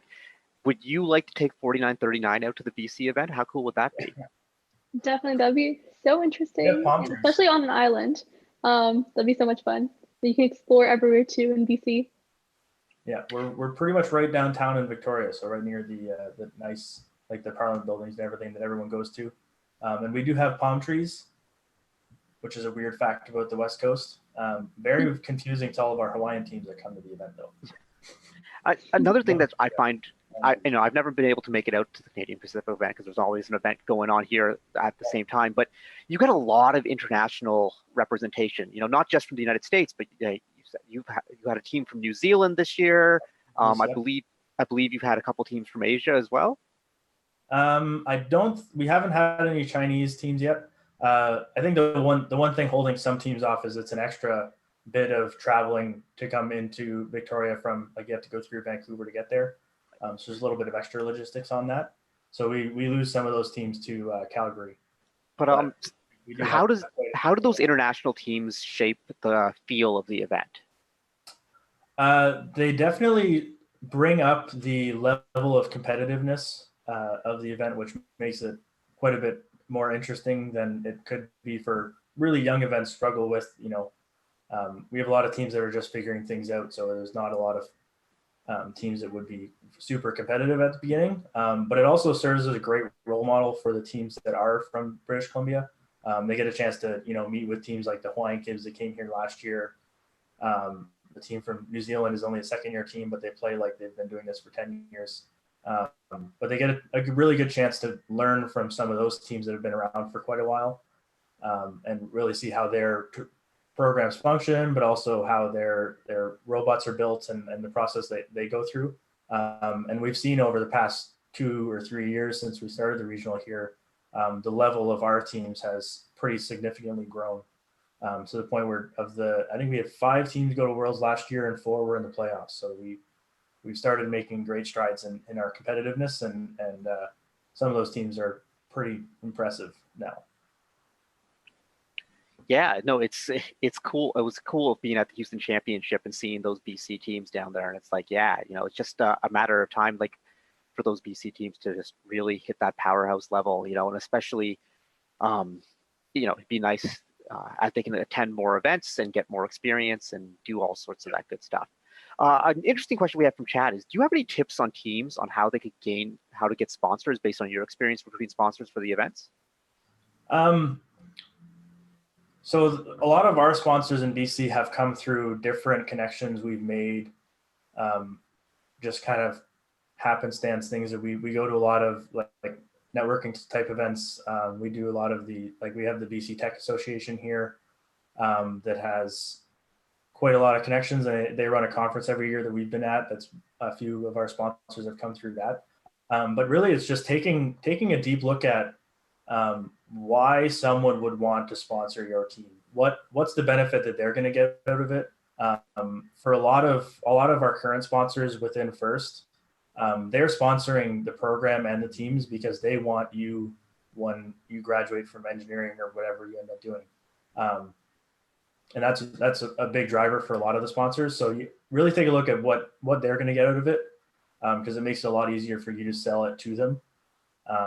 If you can answer that question and kind of direct them towards the why, it makes it a lot easier to get them started. And I would also say don't always go for the big money right away.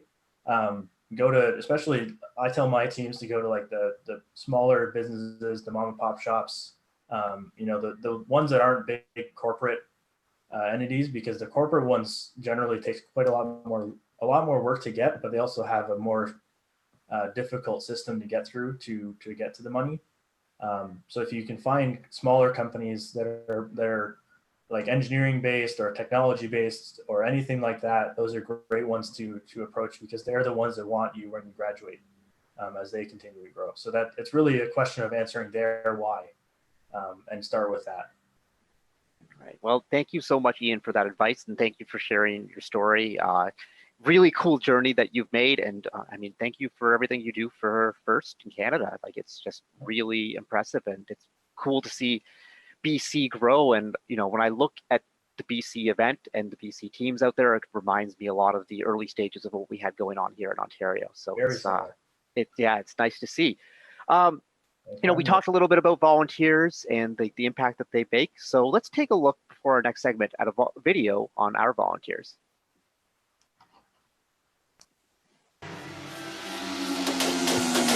Come be a volunteer, help build tomorrow. Volunteering that we do for FRC, best time of my life. It's awesome.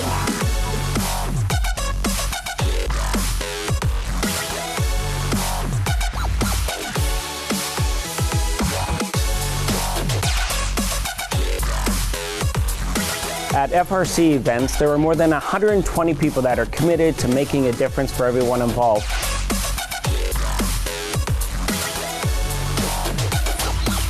It's so rare to find somebody you're volunteering that you're so passionate about. You only find that with First. I volunteer because I genuinely love what I do, and I love to inspire kids as much as I was inspired back when I was competing. And you make amazing friends with these other volunteers. There's networking that happens, there's on-the-job training. It's a full gamut. There's no better way to spend a weekend.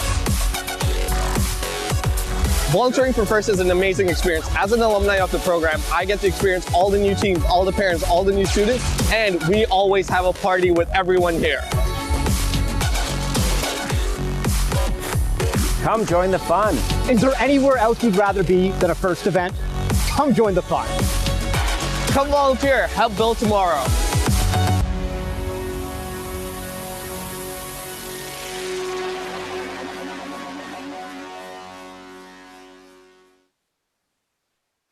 That's right. Come join the fun. Mehak, have you volunteered at an event yet?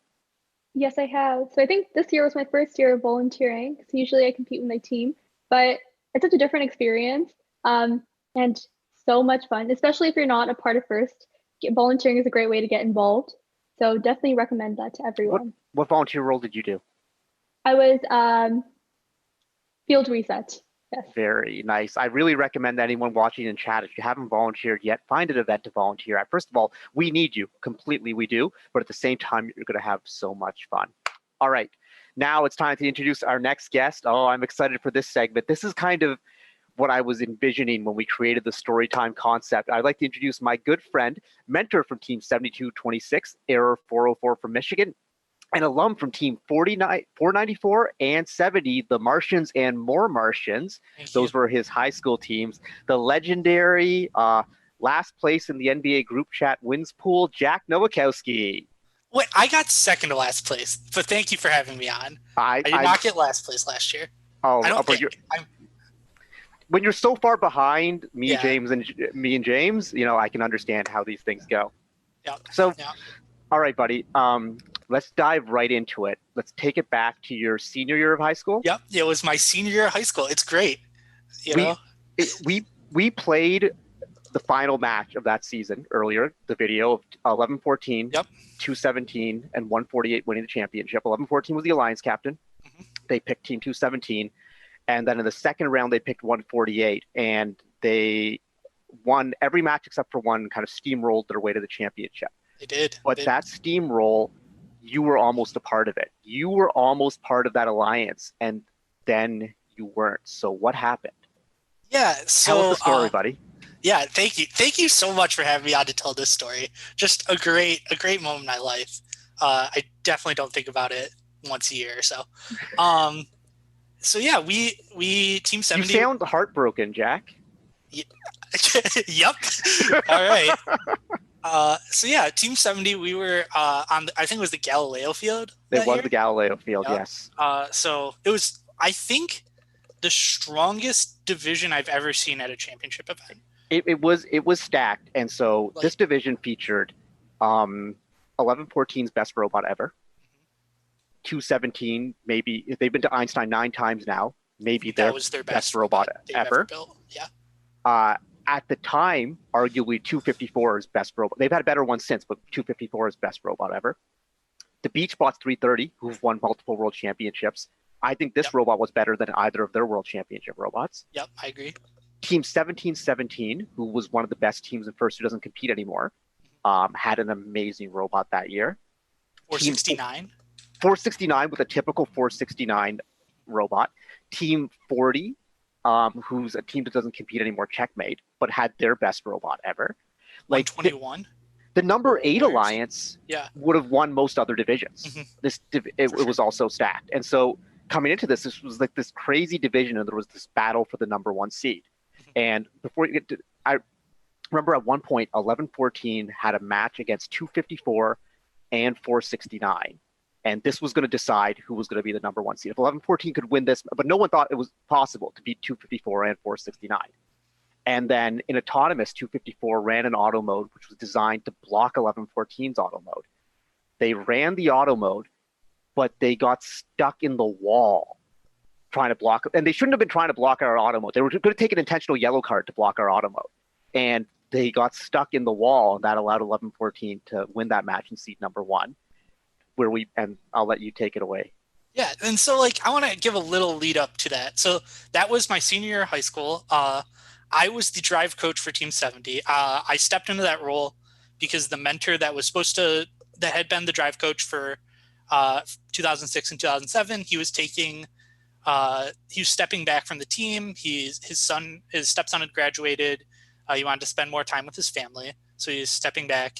So in the build season, they asked if I would be interested. Again, I'm a senior. I wasn't a driver. I was not really interested in being a driver, but I always really wanted to be a drive coach. So I jumped in immediately. We had kind of an up and down season. We didn't qualify for championships. We got in. It was a lot easier to get in off the wait list back then. If you were a fairly well-resourced team, you could, before the season, pretty much always pay your way to get into championship before it happened. So we were going down to championship.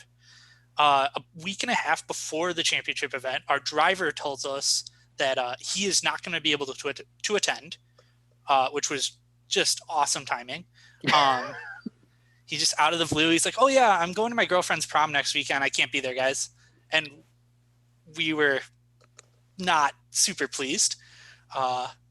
So we get to championship. We've sort of a new driver. He was going to be our driver. We found that he maybe didn't handle driving quite as well. He's a freshman. So he was kind of up and down, up and down, up and down all weekend. We were playing pretty well. We were playing well enough that I thought we had a pretty reasonable chance of getting selected.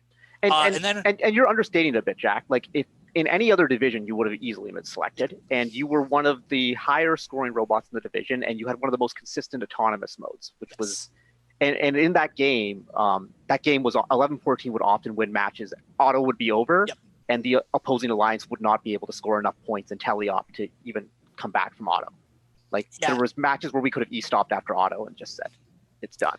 Yeah, we invested a lot in autonomous, and we had a very solid autonomous. Our sister team that year, 494, also on the same field, which was kind of useful and not useful because they were a little better than us. They had the same drive team all season. They had a really strong drive team. And so we were not as good as them. And so it's awkward to be compared to someone who has the exact same robot as you, who is a little better. And you always just automatically get knocked down. But yeah, so we played the whole weekend. In our very last match, we had the last match before Alliance selection. And back then, Alliance selection was on the same day as the last matches. Saturday afternoon. Yeah, like it would be at a regional. Yeah. So in our very last match, about 20 seconds into our match, our driver tipped our robot over. And it's the last thing that anyone gets to see right before Alliance selection. And I'm like, okay, this is fine. Like, got to calm him down. I'm mad, but got to calm him down. And so, we get our robot off the field. I stay there to go out for Alliance selection. And, I'm standing off to the side, and I'll let you interject here. You came up to me, and I believe the quote was, "If you are available, we would love to play with you guys." And it was absolutely the case. I'm just pulling up some data on my computer right here to take a look at where you were on our pick list at that time. But I mean, we knew we were going to get with 217, and we wanted a team with the most. We didn't need there was only. The way that game worked was it was 3-on-3, but there were 2 balls of each color. So you didn't need a third scoring robot. We wanted a robot that could you got points for making circuits around the field. So we just wanted someone who could, do laps of that field, which you were good at. And you were also very good at in autonomous mode.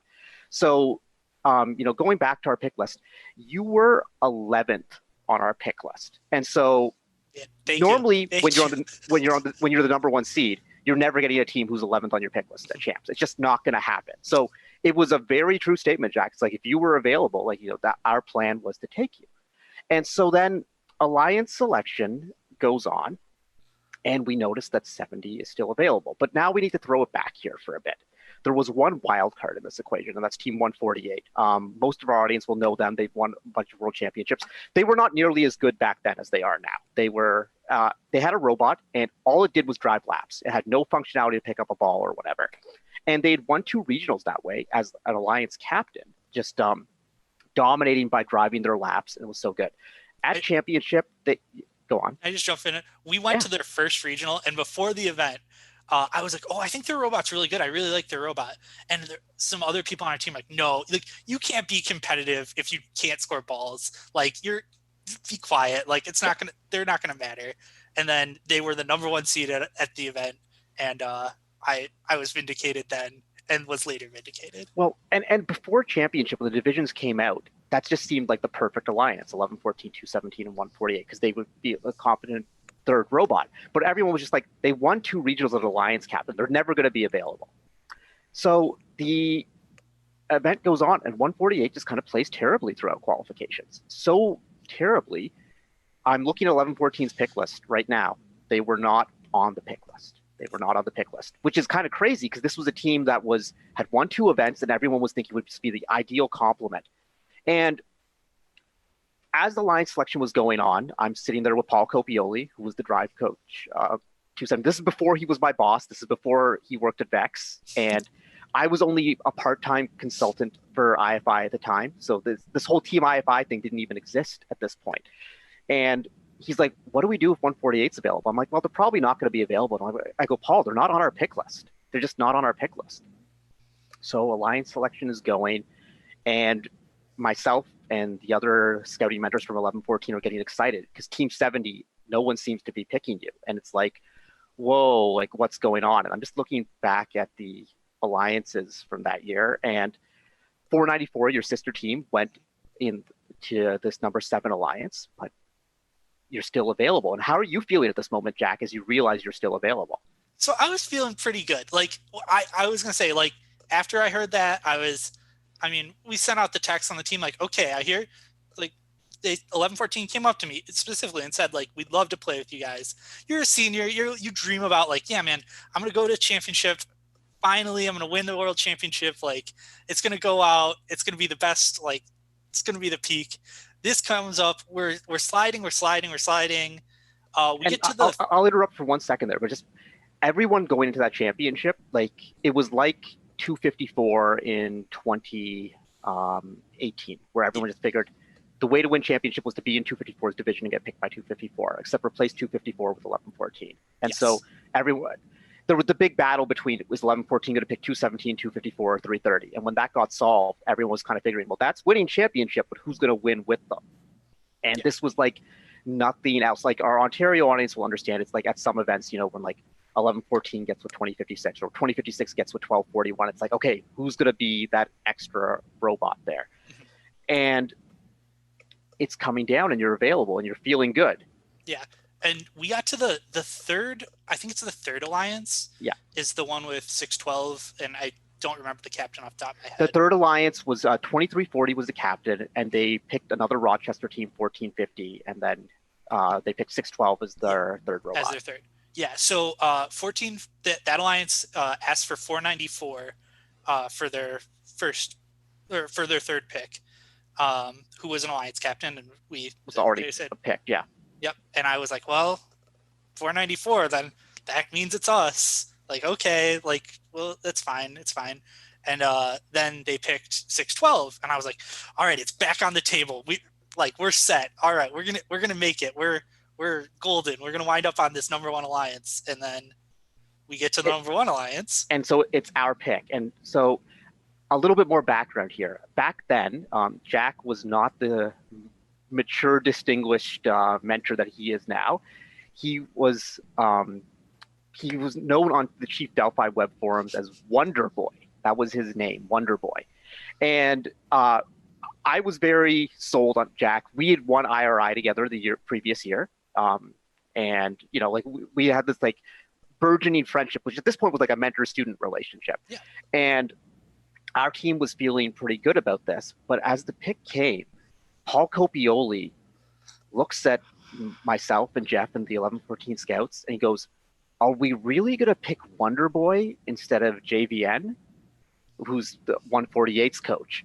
And I was just like, well, they're on our list. He's like, really? And so then we've already written 70 on the whiteboard. It's on the whiteboard. It's been displayed to our captain.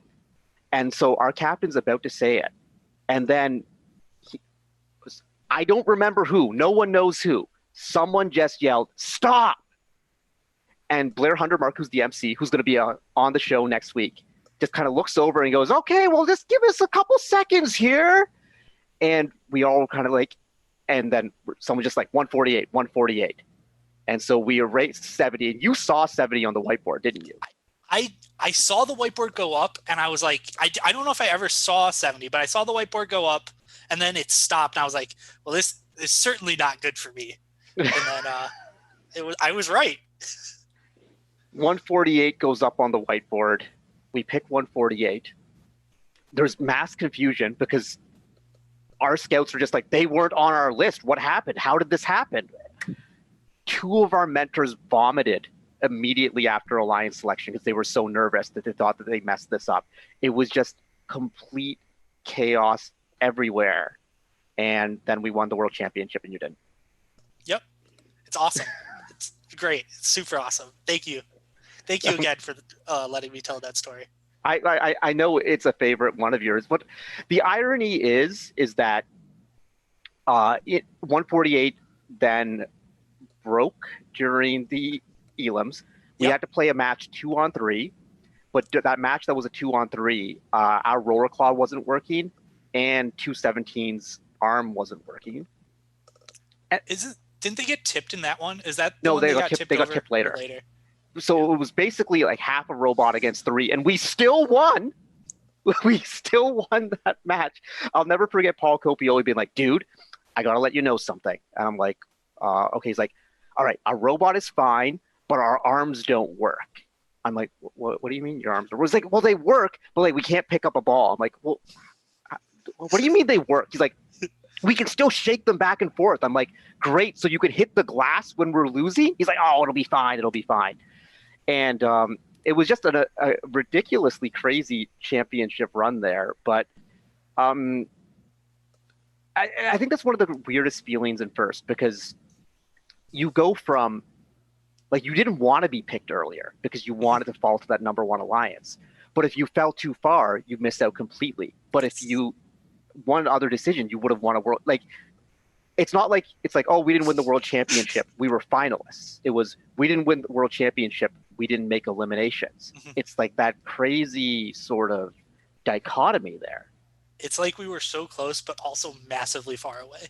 And that's right. And when we tell this story to people, I'm like, oh, remember, Jack, the time you almost won world championship? People are like, what are you guys talking about? They weren't even close in 2008. And people don't realize how close you were. Small margins. It's the difference. Yeah, it's interesting to see how all of that sort of plays out. The next question, that was a great story. Mehak, do you have any questions about this story? What more do you want to hear? I think this is so interesting because, like, as Jack said, like, the margin between winning and not winning, like, to other people, like for me, I would seem that that's so huge, like you weren't even picked. But like the situation, your name, like the team member getting erased, and then another team like being replaced, that's just crazy, because like you're like one number, like, or you're like one decision away from like winning the banner and going on Einstein. It was so close that if our alliance captain hadn't heard someone say stop, he was just going to read out Team 70. It was just going to read it out, you know, that Blair heard that as the MC, and, you know, was kind of like paused and said, okay, you know, like, and as MCs, that's what we're trained to do. We're trying to give teams as much time as possible during the alliance selection. I think that's what the good MCs do. I remember it was either you or one of your mentors saying, I don't think it's legal for a team to change what they had on their whiteboard. I do remember that discussion. Don't know who said that. I was pretty bitter. I'm still pretty bitter about it. Don't worry. Like, I still, you know, I don't know if I were friends. You just bring this up every once in a while just to remind me of how close I was. Yeah.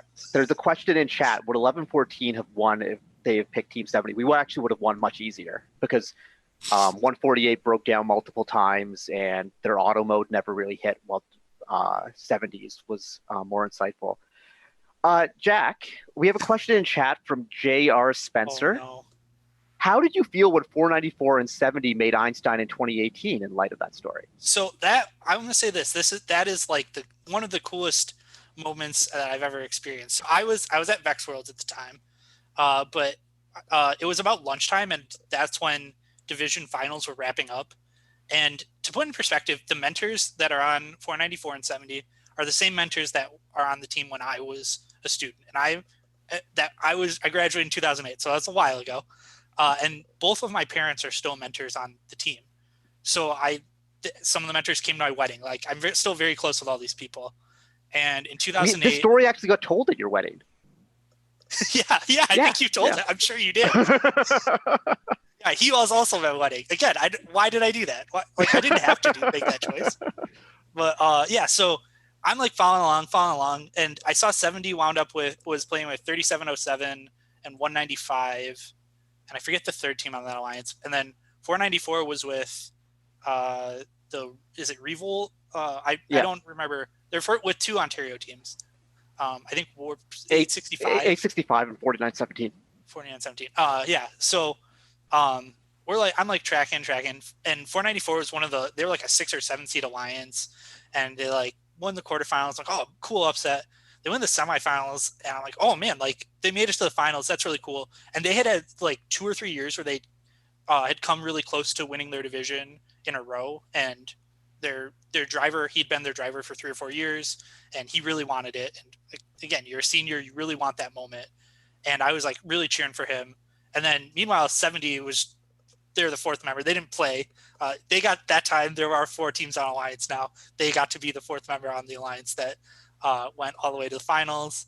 And I think within like 10 to 15 minutes of the finals match starting and the finals match ending for both teams, they ended almost simultaneously. So I was like bouncing back and forth on the videos on my phone, like trying to reload Twitch because it kept crashing because it was like the Wi-Fi in the convention center was terrible. But then all of a sudden I just saw both scores like go up, and I was jumping around yelling, and I like ran out to call my parents because my dad had always said if he ever made it to Einstein, he was going to retire. He didn't have to do first anymore because he would have achieved his goal, his dream. And I called him, and he's like, oh yeah, well, we didn't play, so this didn't count, so I got to keep going. And it was just like an awesome moment to get to spend, like celebrate people that I love a lot. There is something really cool. Like, obviously, the best part is when your team wins and you're there. But when your team wins and you're not there, the celebration that you have in a random place. Because in 2014, for example, I wasn't able to attend first championship, and 11-14 went to Einstein. And I remember I was at Vex Worlds, and I was dealing with a repping situation or whatever, and it was very heated, and I had a parent yelling in my face, telling me that I was, you know, an awful human being. And I get my assistant taps me on the shoulder. It's like, Karthik, 11-14 is going to Einstein. I just remember like going, yes, right in the middle of this repping discussion that was happening. So it's, I don't know, these moments, it's what makes these competitions so special. You know, Mehak, you talked about like the moment you had when you won the Engineering Inspiration Award. It's so hard to replicate these feelings of joy anywhere else. And it's just, it's so impressive. And like, think of the feelings you get, you know, like when the Raptors win the NBA title or something like that. But then this is like your world, like you're part of it. You're responsible for this. And you're responsible creating these emotions for so many other people is what's really special. And the other thing about your story that, you know, strikes me is that when this happened, again, like you were a senior in high school, I was a mentor or whatever, but like now, like you're like one of my best friends in the world. And like we chat every day, and it's just kind of cool that like these two people who like sort of knew each other then and orbited and almost came close to this moment happening. It's like, but like now, like we're both adults, and like you're married with a dog, and like we have this like friendship, but it's still based on like the in roots of these stories. You know, it's like it's neat how all our stories in our community kind of spliced together. You know, like with like Mehak being on the ESPN show with me, you know, and Jack, you were part of the Vex Worlds where that happened, and all these ties. It's just like it's like this network of awesomeness and inspiration, and that's really what makes this program so special and like this sort of community feel. Yeah, I mean, and talking about that, James, who sent that message, I met him through you guys. Like, I would have never met James, and we're friends. I talk to James a lot. I talk to James pretty much every day as well. I think it'd be cool if someone were to make like a giant flow chart of like all the connections that we all have through First, and like the lines between them would be like individual stories. And imagine if you could click on the line and you could pull up a YouTube video to hear the story of why those two people are connected. That'd be wild.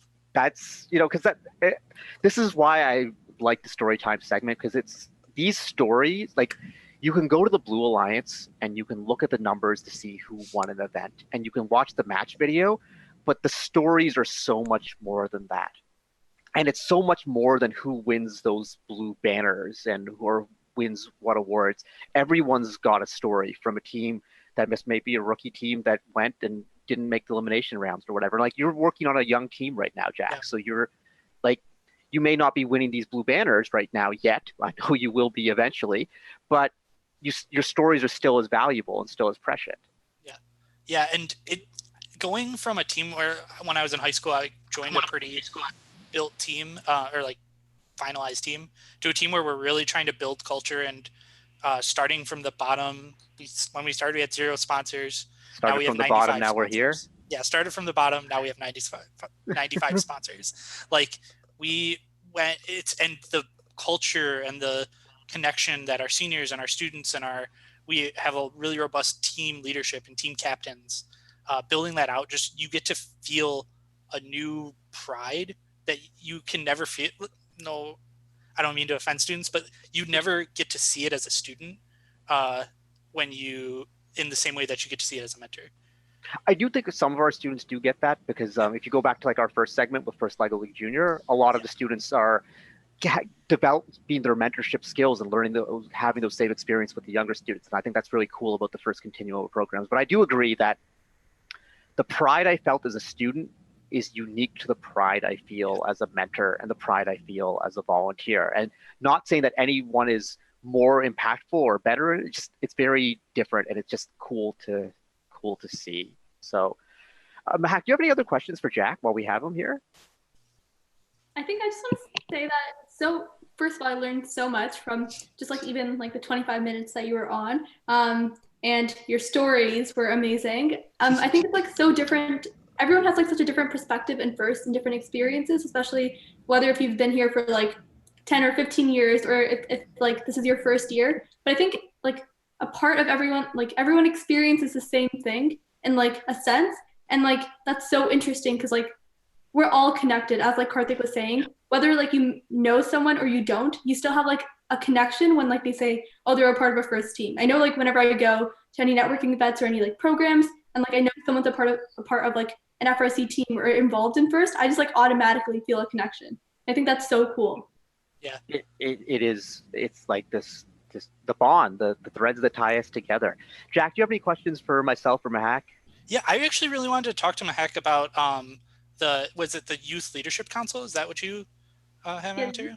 How did you get involved and what does that entail? Because that sounds incredible and I would really like to learn about it and replicate it.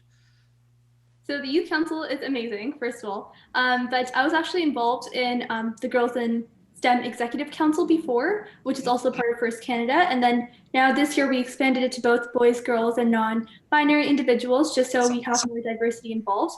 And focus on various initiatives from, I know like right now we've been doing a lot of initiatives on our social media with mental health, healthy eating, diversity in first. Also like we're working on stuff with rookie teams. I know we just watched like, I think around an hour ago, we watched like the Inertia roundtable, but now we're expanding that to having an online roundtable featuring more youth council members.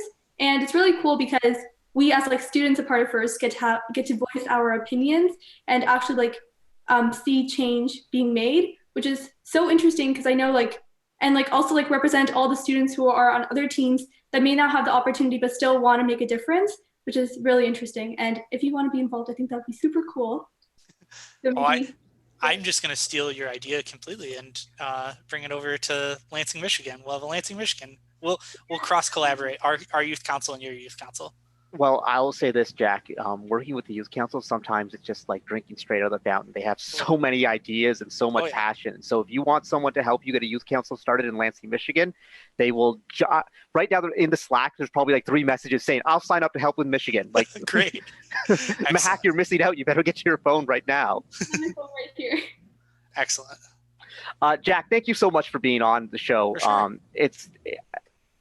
There's so many stories out there. I wish we could just tell them all, but this is like a really cool one. And, that kind of gets me to like our final thoughts for the day is that we all have these stories and share them with people. Like, grade 12 students, make sure the grade 9s on your team know about the stories from when you were in grade 9. Let's pass this history down. Let's find a way to record it. Let's make sure this stuff doesn't get lost. There's so much inspiration in our program. It's so important that we do our best to capture it. Also, remember the connections that you make. And maybe, again, you're a high school senior right now. You remember when you were in grade 9, you met someone at an event and they were really cool and you really vibed, but you haven't talked to them in a long time. Send them a text, shoot them a message. Oh, my phone. Sorry, we just had an amber alert in the province. That was mildly terrifying, but hey, we're back here. My phone is really yelling at me right now. on that note, maybe we'll just close the show. I think that's kind of fitting right there. Thank you for everyone for being on. By the way, shout out to DJ Nick for these amazing the intro song he has, all the animations. It's super fabulous. That's really cool. We'll take a look at that. Hey, on Monday, we've got a really good one, a virtual robotics toolkit hosted by Annika Pint. I'm not even sure what that entails, but it sounds really interesting. Virtual robots. Story time, we got a really good one. First Canada FTA and the founder of our own startup, Karen Lee. So I think there's going to be a lot to be learned there. And story time with First Canada head referee, Team Dave Mentor, Paranti Trevetti, actually called Praneet, and a team showcase with Team 2706, Merge Robotics. Maybe Shep, the safety sheep, will be there with us. That would be awesome. Mehak, do you have any final words for everyone? I just want to thank everyone for tuning on to the live, and hopefully we will be seeing you soon on Monday as well. And I think all these labs are available on YouTube as well if you want to catch up on anything. And it's just an amazing way to still have the momentum going in the FIRST community and keep up that energy.